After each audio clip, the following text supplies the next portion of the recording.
Hello, hello, hello. You're tuning into another episode of The Wunderkind Show. Today's second topic, trouble in paradise. And what I mean by that is, so if you have not heard, or if you have not known, or if you've been living under a rock, everybody has heard that Joe Burrow has gotten his long, so-called deserved contract. Now, here's the thing. I want to make sure I get my point across. Very, very, very good. I think Joe Burrow deserves his money. He's a quarterback. He played football. I mean, he's the face of his team. Even though I don't believe he's the best player on his team, he's the face of his team. You understand where I'm coming from? But there's some problems that are starting to arise now that they've paid Joe Cool. And what problems, you might ask? What it is? I'll tell you. It has come out that the contract talks with Tee Higgins have gone nowhere. Oh. And remember, there were Bengal fans saying that it did. Y'all lied. Yes, there are reports coming out that Tee Higgins and them have been on opposite sides on how much he should be paid. Like, it's not even close. It's like they can't even work to the middle. That's how bad it's been. Matter of fact, I'm going to bring up the report and read it to you. Yo, this is crazy, right? And it makes it even worse because guess what? Chase is up next year. Remember, now check this out. It says update. It says Tee Higgins is not believed to be in the Bengals' future plans. Sources tell Kelsey L. Conway. There's no word about a trade coming for Tee Higgins at this time, but a possible tag and trade could happen in the off season. Then another update came out and said wide receiver Tee Higgins and the team are not close on a contract extension and never were. Kelsey adds that unless something shocking happens in the next 24 hours, there won't be a long-term extension before the start of the season. Higgins, a second-round pick in the 2020 draft, has caught 215 passes for 3,028 yards and 19 touchdowns in his career. Hey! So when I started off this show and I said, trouble in paradise, I meant it. And I'm telling you right now, you already know that it's problems going on for the Bengals stock. They're probably losing their mind. Can you imagine how they are right now? They're like, no!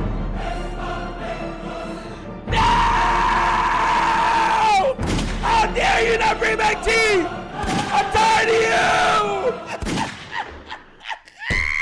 But here's the thing, and I know some people really will go against what I'm saying, because I was in a space with some great people. She Talks, Chels, Juice, Spencer, some great guy. Oh, Ing Raven was in there, and I specifically said, look, I think the Bengals will be absolutely insane, ridiculously so, if they did not bring back Tee Higgins. Tee Higgins, to me, is one of the most underrated receivers in the league. And I believe that he can't be guarded one-on-one. Because of his size, his speed, his route running. I do not believe you can successfully guard him one-on-one in this league. And receivers like him do not fall or grow on trees. But it seems the Bengals are saying, look, since we paid Joe, and we're going to pay Jamar. You know Jamar's getting his money.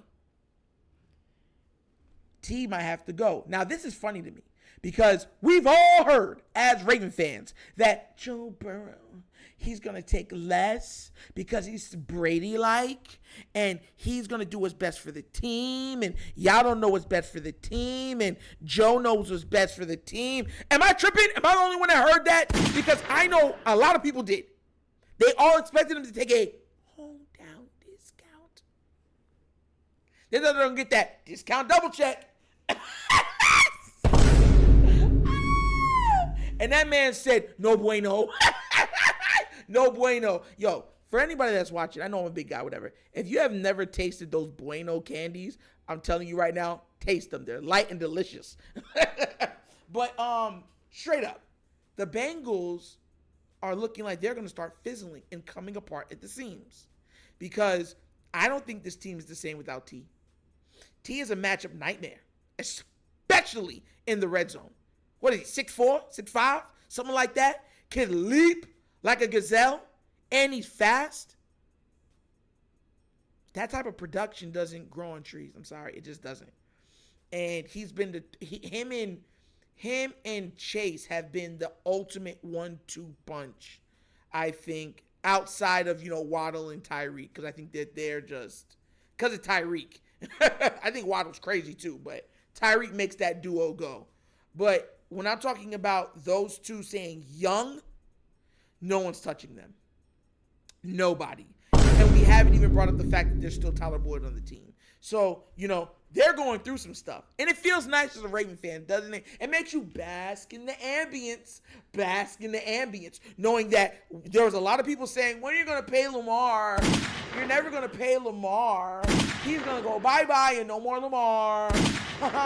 You know what reminds me of Lamar? Carr. Remember? Y'all remember all that stuff that they were saying. Now, their team might have paid their QB, but it's looking like they don't want to keep their pieces together. Now, like I said before, I truly think that they're going to do whatever it takes to keep them together. I think they're going to keep them together for the next 4 years, 3 to 4 years. And I think they're going to roll the dice and say, we're going to try to win the Super Bowl within the next 3 years, do everything within our power, and then we'll blow everything up. I truly do believe that's how they're going to do it. Because, look, the way how we feel about Lamar, that's how the Bengals and the Bengals fans feel about those 3 players, T, Chase, and Joe. That's how they feel. They don't play when it comes to those 3 at all. The way how we feel about Lamar is the way how they feel about those 3 players.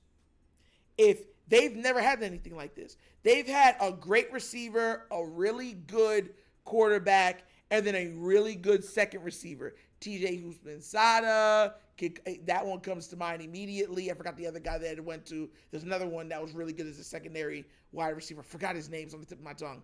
But we already know who the big ones are, like Chad Ochocinco. Disgusting. He deserves to be in Hall of Fame eventually. But to have 2 guys that are true number 1 receivers, and then another guy that's been a number 1 receiver and was doing well in it, and TJ and Tyler Boyd, and then you have a top 5 quarterback on top of it. Listen, I don't care how hard, they're never going to be able to recreate this type of magic again. It's the same thing I said with the Chiefs. The Chiefs are never going to have that, probably in the history of probably 100 years later they might, but 100 years later, to have Tyreek, Patrick Mahomes, and Travis Kelce on one team. Think about that real quick. Certain times in history, magic happens. And that's what Bengals have right now. And I truly do believe that their fan base would burn the stadium down to the ground. Burn it down. Burn it to the ground. Like ashes to ashes. Dust to dust. And look, I know how it feels, because we know how it feels that have players that we really are invested into come upon contract disputes and look like it was going to leave, because we were talking about even the Lamar situation, and let me tell you something right now, that turned this whole fan base on its head. I mean, it was ridiculous. Y'all remember how bad it was? Because I do, and it was not good. Had me up there talking about some... Oh. But what do you guys think? Do you think Tee Higgins is going to be able to be retained by the Bengals? And also, do you think that if he's not, that they're still contenders at the level that they are now? Let me know down in the comment section, please, because this is a good conversation. Woo! This is a beautiful conversation. And before we go any further, I want to make sure I get everything right here in front of me. I want to make sure that I say thank you to Horace Kaminga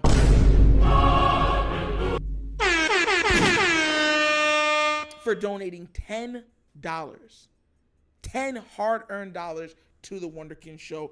Thank you so much, Horace. It means the world. Listen, I keep trying to tell y'all, it means the world when you guys donate and stuff like that, because I know how hard it is to work for the money.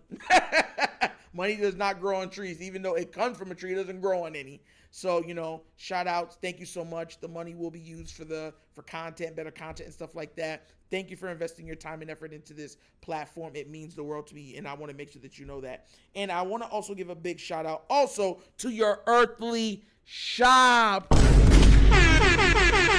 also donating 10 big ones. We making money over here, baby. No, but I want to say thank you.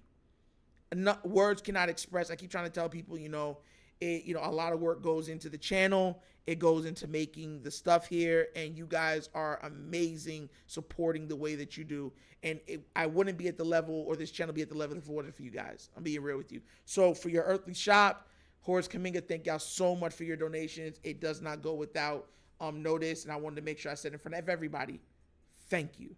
Thank you very much. And that's an episode of The Wonder Kid Show.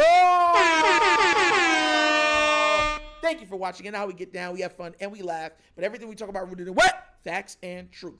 Please do remember, like, subscribe, hit that notification bell, leave a comment. Love the comments. And if you have not done so already, check out The Wonder Kid Show's Patreon. Yes, 3 tiers of absolute content goodness available to you for your leisure and consumption. But give it a look and tell me what you think, all right? And if you would also like to donate to the channel to help it grow, help with equipment and stuff like that, bottom of the screen, QR codes to a Cash App. Cash App located in the description of every video that we do, and the name of it is $, The Wonder Kid Show. Super easy. But once again, this is The Wonder Kid Show. This show's not just signing off, and as always, you know my slogan. Peace. And I am out of here. Yerp.